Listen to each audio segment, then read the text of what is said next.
Okay, so the next topic, next chapter we are going to start is sound waves.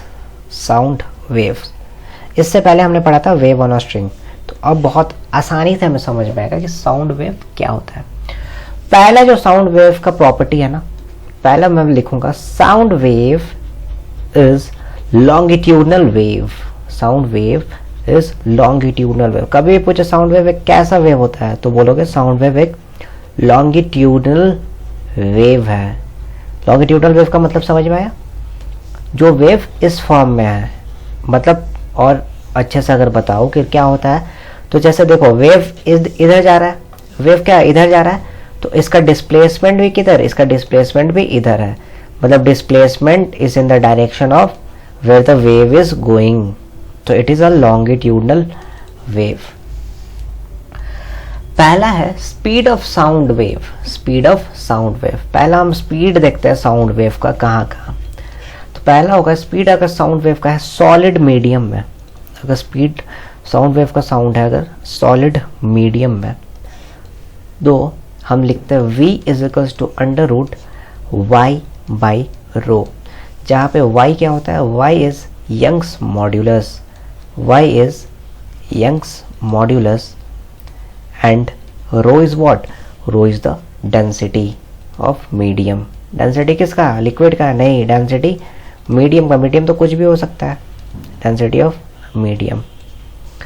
दूसरा है अगर fluid में है, if the medium if fluid, तो velocity होता है v is equal to under root beta by row.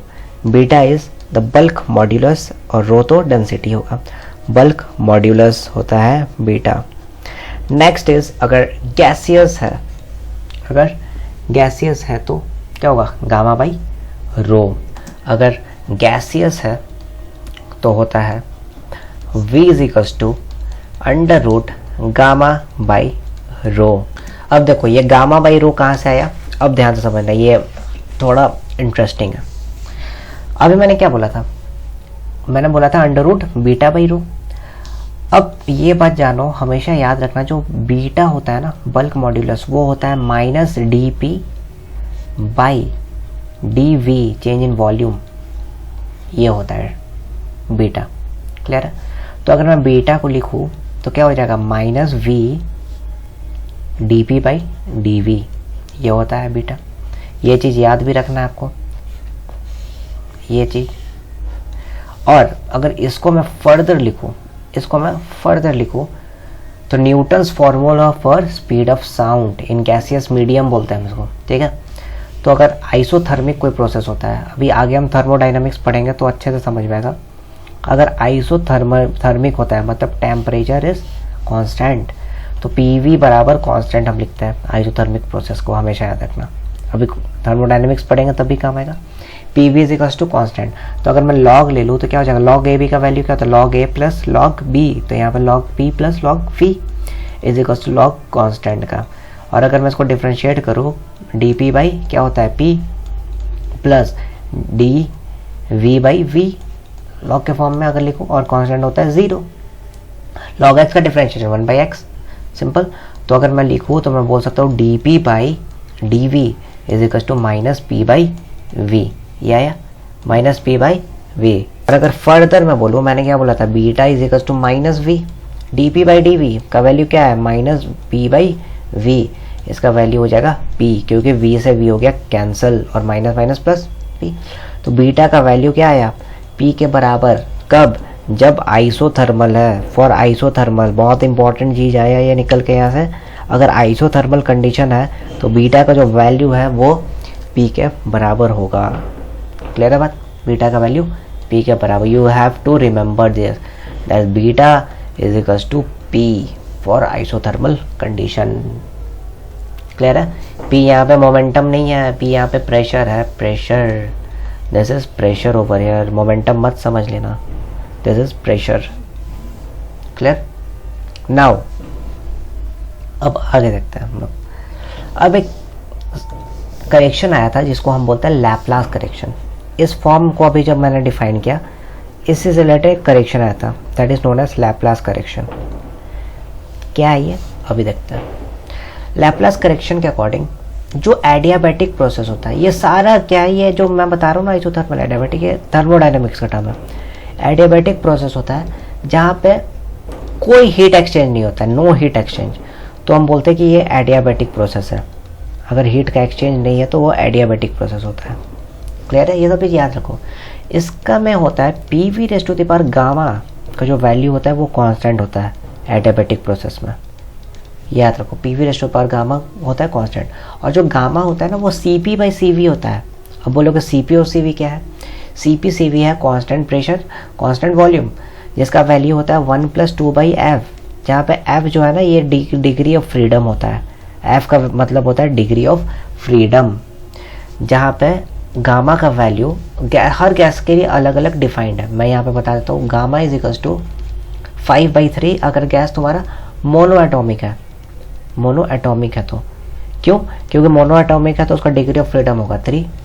Gamma = 7/5 for diatomic gas, अगर diatomic gas है तो गामा 7/5 होगा। क्यों? क्योंकि उसका डिग्री ऑफ फ्रीडम 5 होगा। देखो 3 यहाँ पे पुट करो, 1 + 2/3 5/3 आ जाएगा, 1 + 2/5 तो 7/5 आएगा।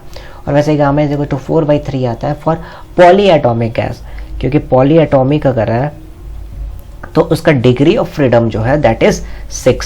I hope it's clear till here, right now. अभी मैंने बताया था एक रिलेशन था dP/dV क्या था? -γ/P/V लिख सकता हूँ ना मैं, PV⁻⁴ कांस्टेंट से अगर मैं डिफरेंशिएट कर दूँ तो ये होगा। क्लियर है? और मुझे पता है कि जो बल्क मॉड्यूलस होता है वो γP के बराबर लिख सकता हूँ मैं, सॉरी ये dP/dV है, γP के बराबर लिख सकता हूँ मैं।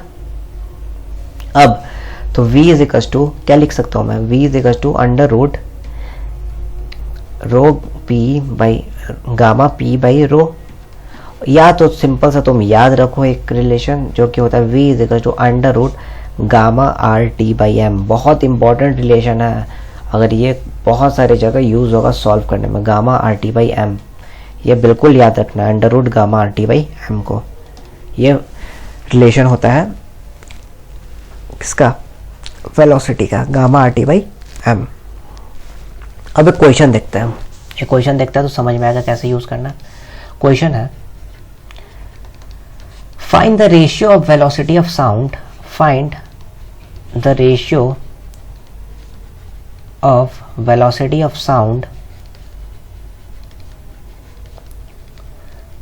in helium gas at temperature 300 Kelvin and hydrogen gas at 600 Kelvin। मुझे वेलोसिटी फाइंड करना है। मुझे क्या फाइंड करना है? मुझे फाइंड करना है वेलोसिटी। कैसे सॉल्व करूंगा मैं इसको? मुझे फाइंड करना है वेलोसिटी क्या होगा। अभी मैंने बताया V = γRT/m सबसे पहले। अब ये बताओ हीलियम कौन सा गैस है? मोनोटॉमिक, डायटोमिक, क्या है हीलियम? तुम पहले ये बताओगे, राइट? तो हीलियम होगा मोनोएटॉमिक, He होता है, मतलब गामा का वैल्यू क्या होगा हीलियम के लिए? 5/3। और वैसे अगर हाइड्रोजन का बोलो तो क्या होगा? हाइड्रोजन H2 होता है गैस के फॉर्म में, मतलब क्या डाई एटॉमिक है, तो गामा का वैल्यू होगा क्या? 7/5।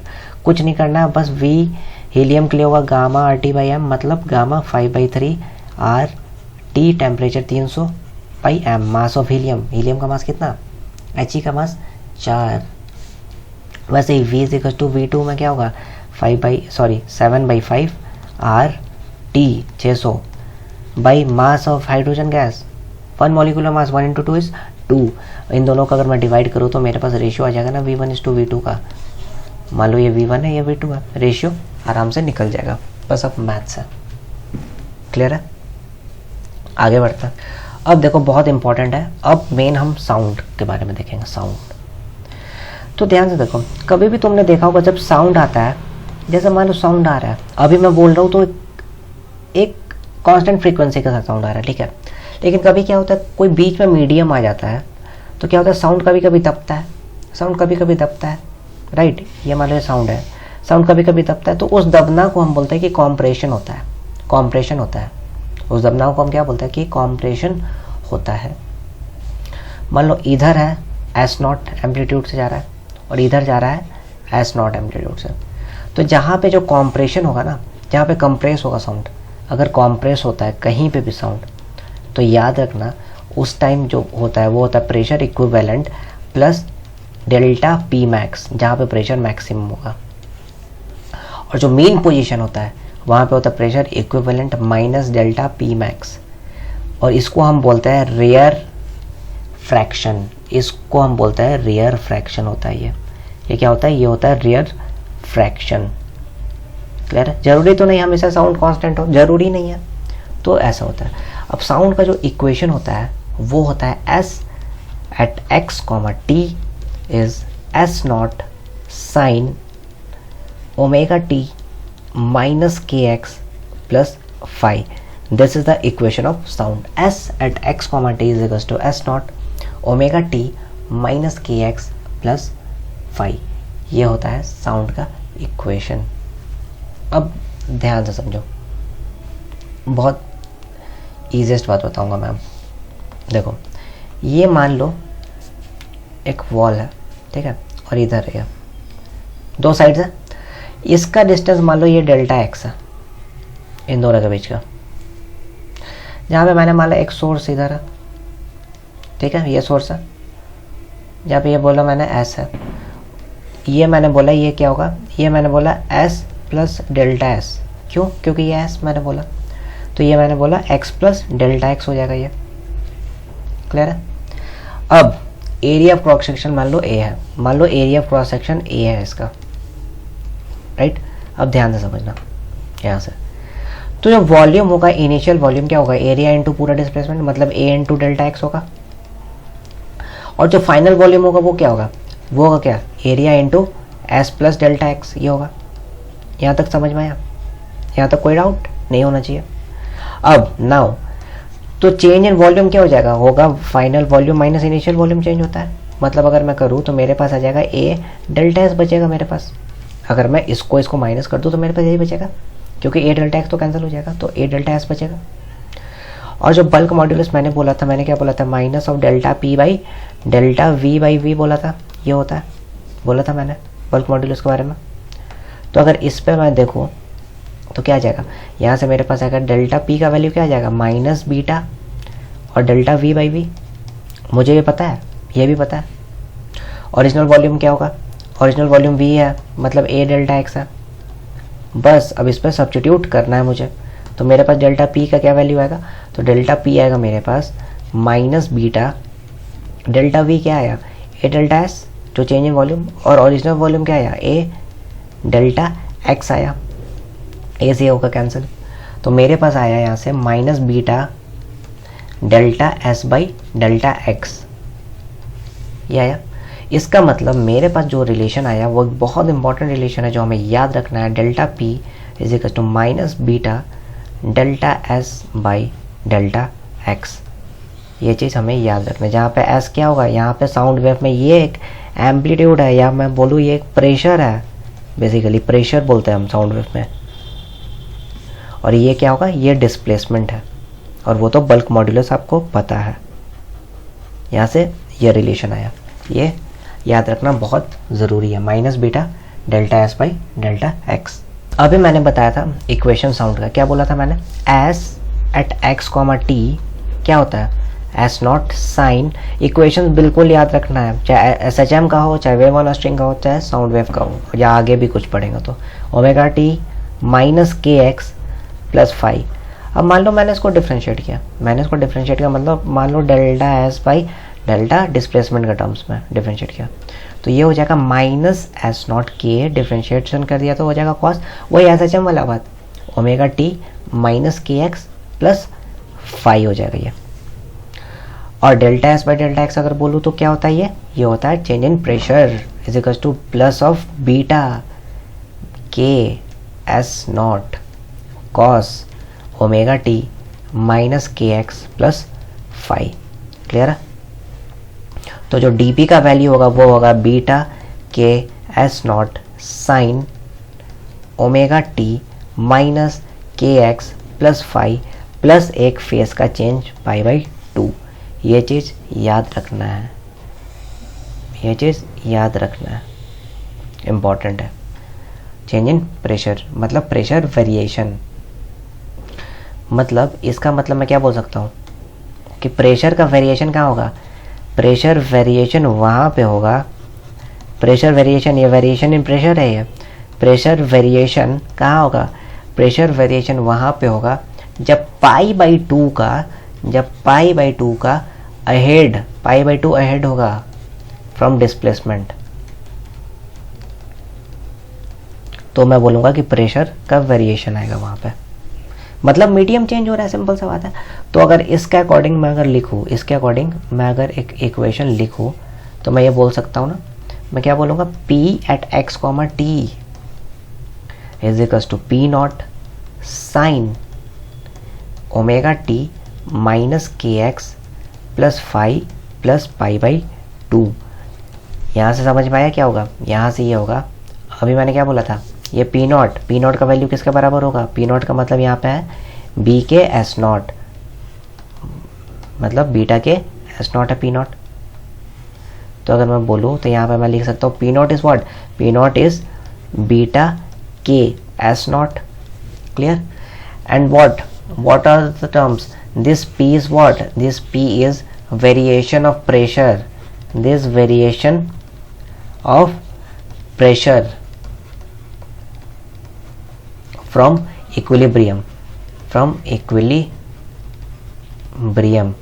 and what is P not, P not क्या है, P नॉट है यहाँ पे pressure variation amplitude, pressure variation amplitude, pressure variation amplitude. समझ में आया बात, कोई प्रॉब्लम नहीं होना चाहिए। के तो है एंगुलर वेव नंबर जो पहले मैंने बताया था। एस नॉट क्या होता है, एस नॉट को बोलेंगे हम डिस्प्लेसमेंट एम्पलीट्यूड, क्या बोलेंगे हम, डिस्प्लेसमेंट एम्पलीट्यूड, ठीक है। अब एक क्वेश्चन करते हैं ताकि हमें समझ में आएगा बात। एक क्वेश्चन लिखो, kindly note down the question. The question is a sound wavelength of 40 centimeter, a sound wavelength of 40 centimeter travels in air.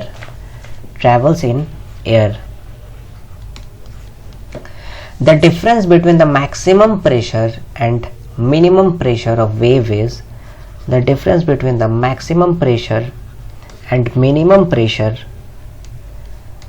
of wave is 2 into 10 raised to the power minus 3 Newton per meter square, and the bulk modulus of air is 1.4 into 10 raised to the power 5 Newton per meter square. Find the amplitude of vibrations. You need to find the amplitude of vibrations,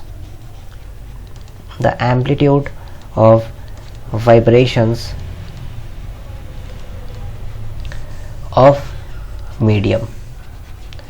I'll repeat the question once again. If anybody has missed the question, they can note it down. A sound wavelength of 40 centimeter travels in air. The difference between the maximum pressure and the minimum pressure of wave is 2 into 10 raised to the power minus 3 Newton per meter square, and the bulk modulus of air is 1.4 into 10 raised to the power Newton per meter square. You need to find the amplitude of vibrations of the medium. अब देखो इसको solve कैसे करेंगे, इस question को हम solve कैसे करेंगे। तो अपना सॉल्यूशन हम स्टार्ट करते हो। सॉल्यूशन में मुझे तो पहले गिवन है कि जो प्रेशर का मैक्सिमम प्रेशर और मिनिमम प्रेशर है मुझे पता है, इसका जो डिफरेंस है वो मुझे गिवन क्या है, डिफरेंस गिवन है 2 into 10 power minus 3 2 into 10 power minus 3 Newton पर मीटर स्क्वायर, ये गिवन है। और मुझे बल्क मॉड्यूलस भी गिवन है एयर का, कितना गिवन है 1.4 into 10 raised to the power 5 Newton पर मीटर स्क्वायर, ये गिवन है। अब मुझे पता है जो फर्स्ट मैंने बहुत स्टार्टिंग में बताया था कि P equivalent plus delta P not, क्या था इसका मतलब प्रेशर मैक्सिमम होगा यहाँ पे, और P equivalent minus delta P not का मतलब क्या होगा कि प्रेशर मिनिमम होगा, नॉन बात है ये। अगर चेंज होगा कोई भी प्रेशर में और इक्विवेलेंट में डाल दूंगा तो क्या मैक्सिमम हो जाएगा, प्रेशर बढ़ जाएगा ना कुछ ऐड करूंगा तो, और अगर घटा दूंगा मैं यही चेंज को तो मिनिमम हो जाएगा। अब इन दोनों इक्वेशन को मैं क्या करता हूँ, मैं सब्ट्रैक्ट कर देता हूँ, इन दोनों इक्वेशन को मैं सब्ट्रैक्ट कर देता हूँ।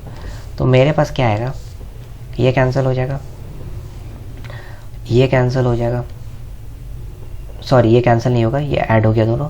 यहाँ से आ जाएगा 2p नॉट, और यहाँ से क्या आ जाएगा p मैक्स माइनस p मिन, ये आएगा। अब p मैक्स माइनस p मिन का वैल्यू क्या है, 2 इंटू 10⁻³ मतलब p नॉट का वैल्यू क्या आएगा, p नॉट का वैल्यू आएगा 2 इंटू 10⁻³ डिवाइडेड बाई 2, ये आएगा। मतलब पी नॉट का जो वैल्यू है यहाँ पे क्या आएगा 1 इंटू 10⁻³ यही तो चाहिए था, ये पी नॉट आ गया। हमें क्या चाहिए, हमें चाहिए एम्पलीट्यूड, एम्पलीट्यूड मतलब क्या, हमें चाहिए एस नॉट चाहिए हमें। अब पी नॉट हमको पता है, अब क्या करेंगे हम, अब मैं बोलूँगा कि के जो वेव नंबर होता है उसका वैल्यू क्या होता है 2π/λ, लैम्डा भी पता है मुझे, लैम्डा का वैल्यू क्या है, लैम्डा का वैल्यू है 40 सेंटीमीटर एयर में, मतलब 2π बाई क्या होगा 2π/λ दैट इज 40 सेंटीमीटर, 40 सेंटीमीटर। और अगर इसको मैं मीटर में कर दूं तो मैं बोलूँगा 2π/4 बोल सकता हूँ मैं। अब मुझे एक और वैल्यू पता है कि पी नॉट का जो वैल्यू होता है वो क्या होता है बीटा के एस नॉट का वैल्यू। अब आया ना यूज में bulk modulus beta K S not, तो मैं पी नॉट का वैल्यू क्या लिख सकता हूँ बीटा, बल्क मॉड्यूलस मेरे पास गिवन है, बल्क मॉड्यूलस मेरे पास गिवन है 1.4 इंटू 10⁵, मतलब 1.4 इंटू 10⁵, तो के अभी बताया मैंने 2π/λ इंटू एस नॉट, और पी नॉट का वैल्यू पता है सब को, पी नॉट का वैल्यू 1 इंटू 10⁻³ है, 1 इंटू 10⁻³। यहाँ से सॉल्व करेंगे, यहाँ से हमारा एस नॉट आ जाएगा जो कि रिक्वायर्ड है, यही हमें फाइंड करना था। क्लियर है बात। अब दूसरा है intensity of sound wave, intensity of sound wave, of sound wave. Intensity sound wave का होता है I is equals to half rho V omega square S naught square. वहाँ क्या था, वहाँ ए स्क्वायर था, यहाँ पे एस नॉट स्क्वायर हो जाएगा। और अगर प्रेशर एम्पलीट्यूड्स के टर्म में लिखो तो ये होता है P naught square by 2 rho V, ये होता है इंटेंसिटी। जहाँ पे v क्या है, वॉल्यूम नहीं है, यहाँ पे v है velocity of sound wave, v क्या है यहाँ पे, v है velocity of sound wave. Clear है। और v का मुझे मैंने बताया था v is equal to under root bulk modulus by rho, तो यहाँ से अगर मैं स्क्वायरिंग कर दूँ बोथ साइड तो क्या आएगा, बल्क मॉड्यूलस का वैल्यू क्या आ जाएगा वी स्क्वायर इंटू रो, और पी नॉट का वैल्यू सबको पता है बी के एस नॉट होता है, और ओमेगा इज इक्वल टू के इंटू वी भी पता है, के न्यू सॉरी इनको न्यू भी पता है सबको, न्यू क्या फ्रीक्वेंसी होता है। सो यहाँ तक मैंने आज बता दिया what we learn today. We have seen the equation for sound wave, P max देखा कब होता है, जब किसी भी प्रेशर एम्पलीट्यूड में अगर मैं कुछ भी जो भी मतलब डिफरेंस आ रहा है या डेल्टा पी बोलूँ, अगर ऐड कर तो मैक्सिमम हो जाएगा और सब्ट्रैक्ट कर तो मिनिमम हो जाएगा। उस पर क्वेश्चन भी देखा हमने। फिर देखा एस नॉट क्या होता है, एस नॉट का ही तो खेल है पूरा। एस नॉट क्या है, डिस्प्लेसमेंट एम्पलीट्यूड है साउंड वेव का, ये देखा। और देखा हमने कि इंटेंसिटी क्या होता है। नेक्स्ट क्लास से हम स्टार्ट करेंगे, इंटेंसिटी का कुछ क्वेश्चन करेंगे पहले स्टार्टिंग में, और लाउडनेस देखेंगे, और देखेंगे इंटरफेरेंस ऑफ साउंड वेव। जैसे पिछला बार हम पढ़ा था हमने इंटरफेरेंस और डिस्ट्रक्टिव इंटरफेरेंस कंस्ट्रक्टिव, वैसा ही यहाँ पे भी हम देखेंगे अगले क्लास में।